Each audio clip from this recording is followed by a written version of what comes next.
بسم اللہ الرحمن الرحیم۔ تاریخی اسباق چینل کے ناظرین، السلام علیکم ورحمۃ اللہ وبرکاتہ۔ ناظرین، آپ کے سامنے شیر، گائے اور مسلمان کی ایک سبق آموز آپ کو کہانی سنانے لگے ہیں۔ یہ کہانی سننے کے بعد اس کے آخر میں جو سبق نکلے گا وہ سبق بہت ہی عمدہ ہے۔ وہ سبق آپ کی اس بات کی نظر کروں گا، کہانی توجہ سے سننی ہے۔ ایک گائے راستہ پھٹک کر جنگل کی طرف نکل گئی۔ وہاں ایک شیر اس پر حملہ کرنے کے لیے دوڑا۔ گائے بھاگنے لگی، شیر بھی اس کے پیچھے دوڑتا رہا۔ گائے نے بھاگتے بھاگتے بالآخر ایک دلدل یعنی دریا میں چھلانگ لگا دی۔ شیر بھی اس کے پیچھے چھلانگ لگا دی، لیکن گائے سے کچھ فاصلے پر ہی شیر دلدل میں پھنس گیا۔ اب وہ دونوں جتنا نکلنے کی کوشش کرتے، دلدل میں اتنا ہی پھنستے جاتے۔ بالآخر گائے اور شیر دونوں ہی گلے تک دلدل میں پھنس گئے۔ ایسے میں شیر غصے سے پھٹپھٹاتا ہوا دھاڑا، بدتمیز گائے، تجھے چھلانگ لگانے کے لیے اور کوئی جگہ نہیں ملی تھی کیا؟ کوئی اور جگہ ہوتی تو تجھے چیر پھاڑ کر کھا جاتا اور صرف تیری جان جاتی، میں تو بچ جاتا، لیکن اب تو ہم دونوں ہی مریں گے۔ گائے ہنس کر بولی، جناب شیر، آپ کا کیا کوئی مالک ہے؟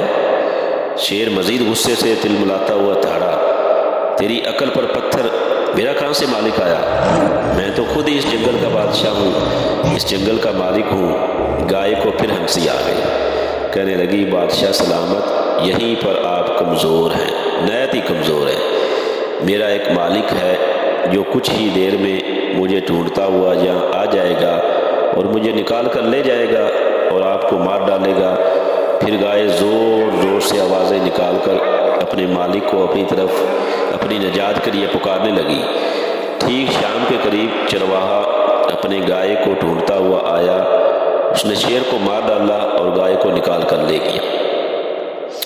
فائدہ: آج ہم مسلمان بھی اس گائے کی طرح بھٹک رہے ہیں اور شیر نما دشمن ہمارے پیچھے لگا ہوا ہے، جبکہ ہمارا بھی خالق ہے، ہمارا بھی مالک ہے جو زبردست اور حکمت والا ہے، اور وہ ہمیں دشمنوں کے ظلم اور اسرائیلیت سے نجات دینے کی پوری قدرت رکھتا ہے، لیکن ہم اپنے زبردست اور قدرت والے مالک کو پکارنے کی بجائے دشمن ہی کی طرف دیکھ رہے ہیں، دشمنوں کو اپنا نجات دہندہ سمجھ رہے ہیں اور دلدل کی مزید گہرائی میں پھنستے جا رہے ہیں۔